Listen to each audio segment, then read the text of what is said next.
Eh, tahu nggak orang Kristen itu percayanya sama tiga Allah? Aneh.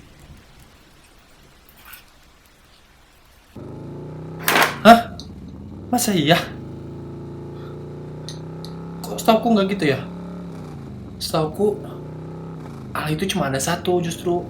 Tapi emang ada, dia bentuknya ada es, ada air, sama ada uap juga.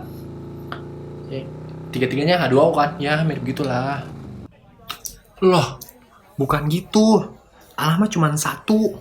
Yesus sama Roh Kudus mah nggak setara sama Allah Bapa. Iya, bisa dibilang Yesus itu ciptaannya lah, ciptaan. Nah loh, kira-kira mana tuh yang benar? Hmm, hmm, hmm. Iya, betul.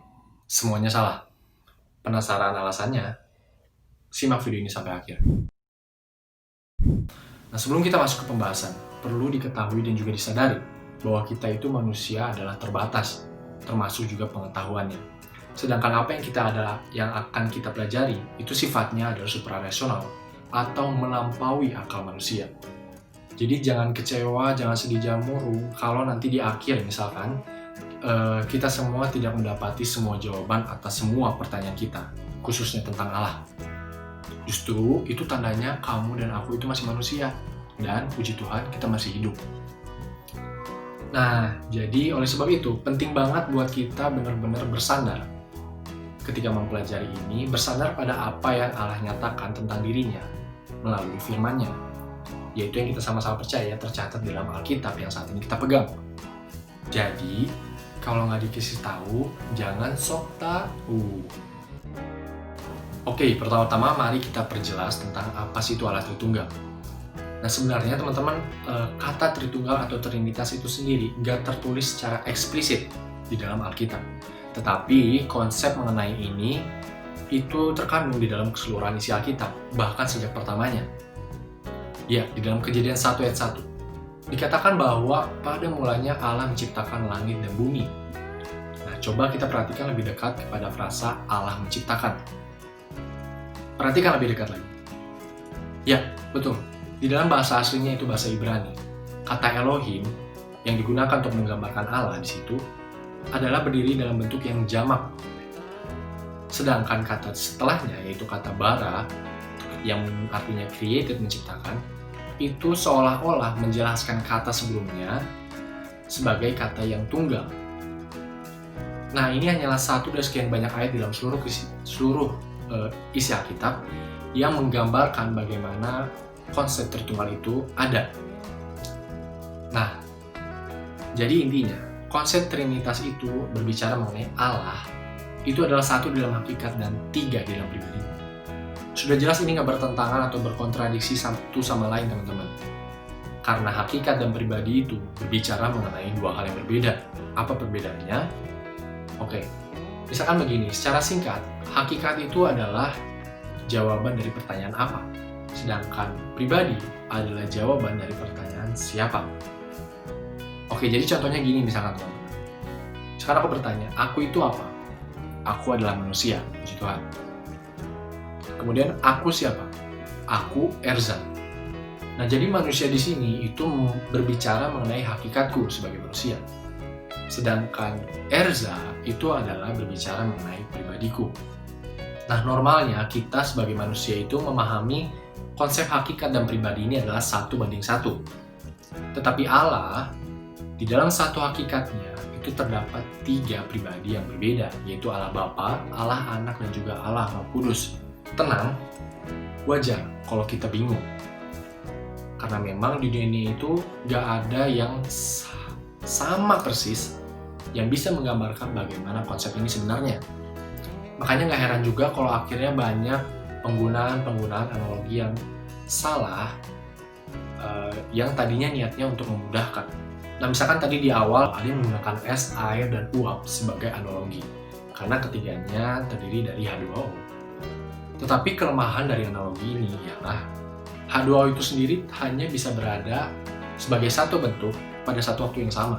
Jadi dia nggak bisa pada waktu yang sama menjadi es sekaligus juga menjadi air. Itu nggak bisa. Sedangkan Allah Tritunggal itu terdiri dari 3 pribadi yang sama sekali berbeda, sehingga dapat berada secara bersamaan pada tempat dan waktu yang sama. Nah, ada juga tuh yang menganalogikannya dengan telur. Satu telur terdiri dari kulit, bagian putih, dan juga kuning telur. Nah, tetapi sesungguhnya jika ini diimplikasikan kepada Allah, maka Allah akan menjadi beberapa bagian.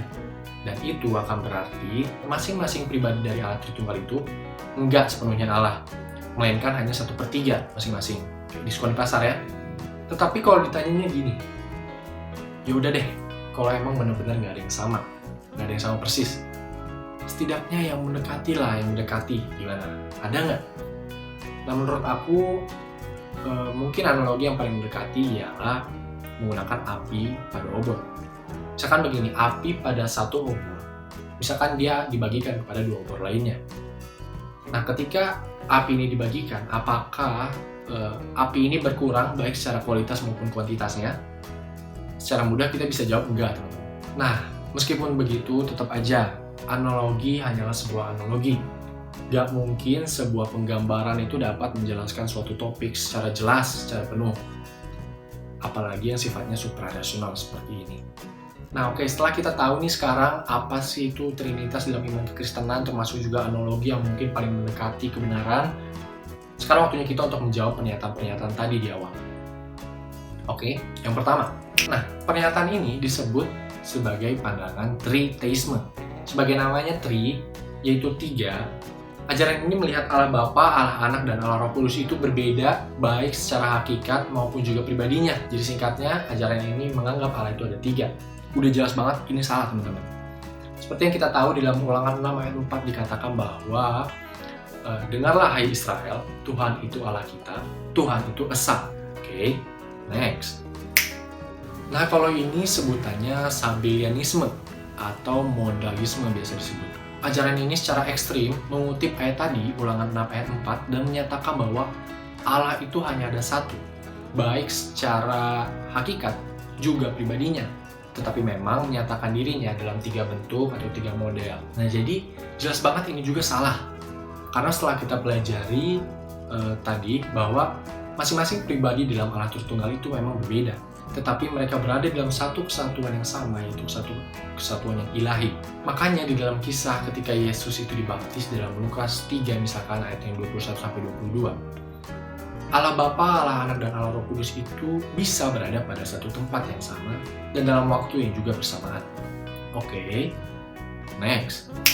Nah, ini salah satu yang bahaya banget, teman-teman. Pandangan ini biasa disebut sebagai Arianisme. Jadi ajaran ini beranggapan bahwa Allah Anak itu nggak setara sama Allah Bapa. Justru anak ini setaranya sama ciptaan-ciptaan yang lain. Nah, sedangkan seperti yang kita tahu di dalam Yohanes 10 ayat 30, Yesus mengatakan, Aku dan Bapa adalah satu. Nah, berikut ini adalah sedikit penjelasan mengenai Allah Tritunggal di dalam iman kekristenan. Meskipun kita memang nggak bisa memahami konsep ini secara penuh, tetapi bukan berarti kita nggak perlu cari tahu sama sekali loh ya.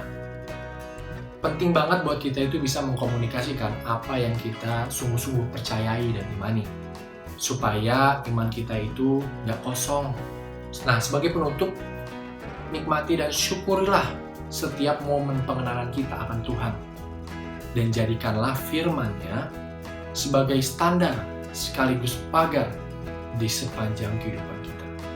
Tuhan Yesus memberkati. See you.